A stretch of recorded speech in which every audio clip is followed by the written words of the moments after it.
Il est 18h10 à Alger. Madame, Monsieur, bonsoir. Bienvenue dans ce 24h Africa, la une de l'actualité. La gauche française condamne le revirement du président français Emmanuel Macron. Quant au dossier sahraoui, tire la sonnette d'alarme, y voyant un précédent dangereux.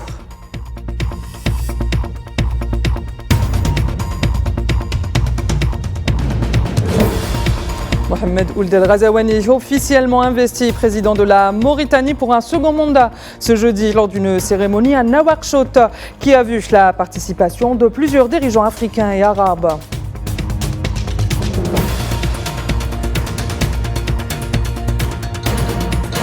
Et au Nigeria, une nouvelle attaque qui a visé un salon de thé a fait au moins 19 morts dans l'état du Borno.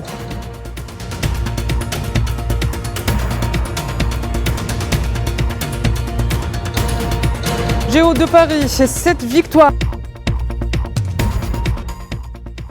Le renforcement du soutien de la France au prétendu plan d'autonomie marocain pour le Sahara occidental continue de faire des remous au sein même de la classe politique française.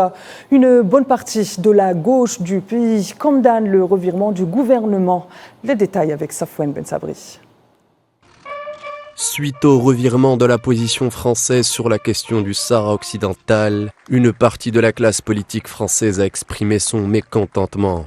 La gauche en particulier est montée au créneau pour dénoncer un changement de position unilatéral de Macron, sans concertation avec les différents partis politiques, dans une démarche dénuée de consensus. Fabien Roussel, secrétaire général du Parti communiste français, a fustigé la décision d'Emmanuel Macron. Il estime que le président français ouvrait une crise diplomatique grave pour poursuivre le pillage de l'Afrique. Le PS condamne un tournant diplomatique précipité sans concertation avec le Parlement. Le Parti socialiste rappelle son engagement en faveur d'une politique étrangère respectueuse du droit international, des droits humains et de la libre détermination des peuples. La chef des écologistes, Marine Tondelier, a dénoncé de son côté une décision trahissant la position historique de la France, qualifiant le pas franchi par la présidence française d'erreur historique, prise par un homme seul, à la tête d'un État sans gouvernement ni majorité. Une large partie de la gauche reproche notamment au président français de prendre une décision d'une telle envergure qui implique la politique nationale, transpartisane, sans consultation, et dans un timing qui laisse à désirer, alors que la France est gouvernée par un gouvernement démissionnaire. Le représentant permanent de l'Algérie auprès des Nations Unies, Ammar Benjama, a qualifié mercredi l'assassinat dans un raid sioniste à Téhéran du chef du bureau politique du mouvement Hamas, Ismail Haniyeh, je cite, d'acte terroriste lâché odieux, ajoutant qu'il condamne cet acte dans les termes les plus forts. Récit de Souhila Akilal. Merci, Monsieur le Président. L'Algérie soutient indéfectible de la cause palestinienne a fermement condamné l'assassinat du chef du bureau politique du Hamas, Ismail Haniyeh, en Iran. Un acte qualifié de terroriste lâché odieux par le représentant permanent de l'Algérie auprès des Nations Unies. Pour Ammar Benjama, l'assassinat de Haniyeh à Téhéran viole le droit international et la souveraineté sacrée des États. Israël s'est rendu coupable d'un acte de terrorisme en assassinant Ismail Haniyeh à Téhéran en violation du droit international et la souveraineté de la République islamique d'Iran. Nous condamnons donc avec véhémence et dans les termes les plus forts cet acte terroriste odieux et lâche. Ammar Benjama est également revenu sur le génocide sioniste perpétré par l'entité sioniste à Gaza et l'extension du conflit vers d'autres pays de la région. Une politique de la terre brûlée que l'ambassadeur algérien à l'ONU dénonce et qu'il considère comme un flagrant affront à la justice. Israël mène une politique de la terre brûlée sanguinaire qui ne laisse derrière elle que des ruines et qui détruit tout sur son passage. Une vague de violence qui balaie Gaza, la Cisjordanie, le Yémen, le Liban, la Syrie et à présent la République islamique d'Iran. Dans ce contexte d'embrasement, Ammar Ben Jama'a a appelé à un cessez-le-feu immédiat et sans condition à Gaza, à la levée du blocus inhumain imposé à l'enclave palestinienne et à mettre fin définitivement à l'occupation sioniste dans la région, tout en la contraignant à répondre de ses crimes de guerre. Nous appelons à instaurer un cessez-le-feu immédiat, sans condition à Gaza. Nous appelons aussi à la levée du blocus inhumain qui frappe Gaza. En effet, un cessez-le-feu à Gaza est la clé de la stabilité au Moyen-Orient. Nous appelons également à la fin complète et irréversible de l'occupation israélienne sur les territoires libanais, syriens et palestiniens. Un énième assassinat d'un chef de la résistance qui ne fera que renforcer la détermination de tout un peuple à en finir avec la colonisation. Plus d'un millier de manifestants se sont réunis hier à Rabat devant le Parlement au Maroc en solidarité avec le peuple palestinien et pour dénoncer l'assassinat du chef du bureau politique du Hamas, Ismail Haniyeh, tombé en martyr suite à une frappe sioniste à Téhéran.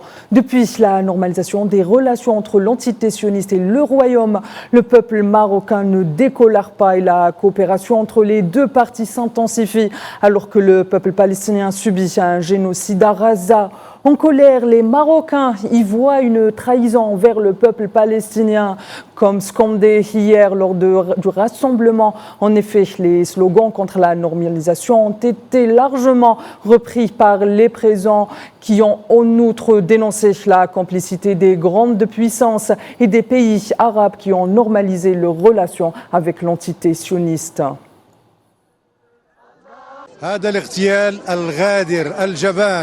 Cet assassinat perfide et lâche perpétré par les sionistes contre un grand chef palestinien qui est le responsable du bureau politique du mouvement de la résistance islamique, le Hamas, M. Haniyeh, est un acte lâche car cette armée criminelle a échoué dans la bataille. Le martyr de Haniyeh est un symbole de la défaite de l'entité sioniste. Ils diront que nous avons atteint un grand objectif en assassinant Ismail Haniyeh, mais la vérité est que l'assassinat de Haniyeh est un signe de la défaite des sionistes. Mohamed Ould Cheikh Al-Ghazouani entame officiellement son second mandat. En effet, le président mauritanien a prêté serment ce jeudi pour débuter un nouveau mandat lors d'une cérémonie d'investiture au palais des congrès Al-Mourabitoun à Nouakchott, capitale de la Mauritanie. La cérémonie a été marquée par la présence de plusieurs chefs d'État et de dirigeants africains, dont certains sont arrivés dès mercredi, notamment le Premier ministre algérien Nader Larbaoui en tant que représentant du président Abdelmajid Tebboune. Le président sahraoui Brahim Ghali est également arrivé mercredi à Nouakchott pour prendre part à cette cérémonie d'investiture. Pour rappel, Mohamed Ould Cheikh Al-Ghazouani a été réélu lors de l'élection présidentielle du 29 juin dernier avec un score de 56,12%.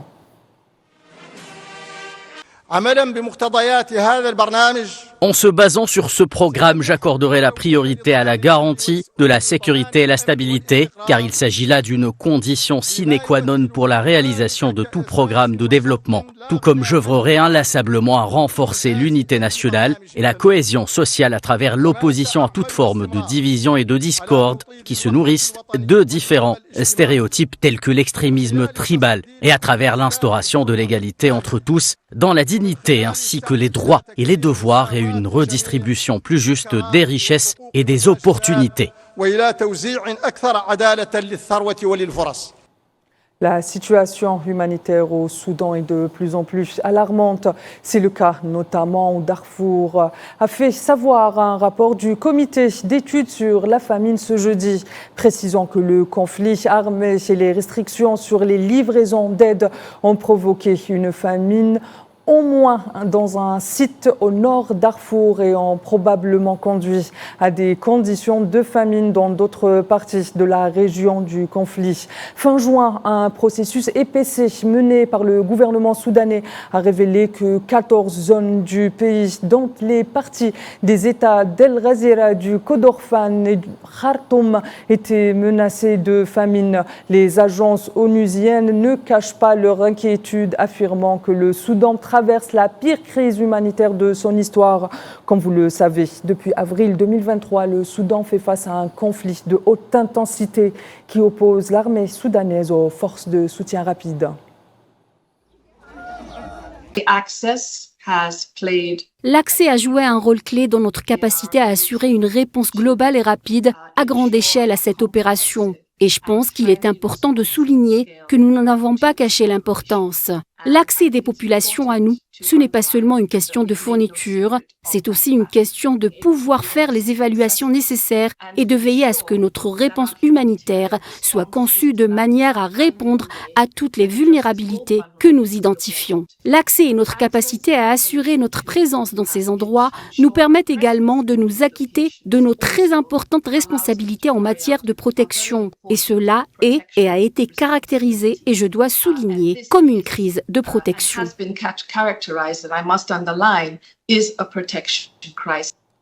L'ONU espère que le cessez-le-feu annoncé entre Kinshasa et Kigali dans l'est de la République démocratique du Congo pourra créer les conditions pour une désescalade entre les deux pays, a indiqué mercredi le porte-parole du secrétaire général des Nations Unies, Stéphane Dujarric, affirmant, je cite, « Nous espérons que cet accord pourra aider à créer les conditions pour une désescalade des tensions entre la République démocratique du Congo et le Rwanda et pour permettre le retour des déplacés chez eux », avant de saluer l'accord et d'appeler les deux parties à respecter leurs engagements pour le retour de la paix et de la sécurité en République démocratique du Congo. Je vous le disais en titre, l'explosion d'une bombe dans un salon de thé d'un village du nord-est du Nigeria a fait 19 morts et une vingtaine de blessés en Tindoké jeudi, des sources sécuritaires locales. L'explosion s'est produite mercredi soir dans le village du Kouari, dans l'état du Borno. Cette attaque survient quelques semaines après des attentats suicides qui ont tué au total 32 personnes dans la région du Gwoza, dans l'état du Borno, toujours en prenant pour cible un mariage, un hôpital et des enterrements. Pour le moment, aucun groupe n'a revendiqué l'explosion de mercredi, ni les précédentes attaques dans la région du Gwoza. Nous avons reçu un rapport des services de renseignement indiquant que les insurgés prévoyaient d'envahir le village. Nous avons rapidement organisé une patrouille conjointe avec l'armée et nous nous sommes dirigés vers la partie sud du village. Malheureusement, l'auteur de l'attentat suicide a pris l'avantage et a commis un attentat à la bombe. Juste au centre du marché, 10 personnes ont perdu la vie instantanément, tandis que d'autres ont été grièvement blessées. Nous avons besoin d'améliorer la sécurité, en particulier pendant la saison des pluies, afin que les gens puissent sortir et cultiver. Nous avons prié pour que Dieu, dans son infinie miséricorde et sa sagesse, rétablisse la paix sur notre terre. La boxeuse algérienne Iman Khalif a arraché son billet pour les quarts de finale du tournoi. Monsieur, c'est ainsi que s'achève ce 24 heures Afrique. Retrouvez Abdelkader Idrieff pour le 19 Info. Excellente suite des programmes sur Al 24 News.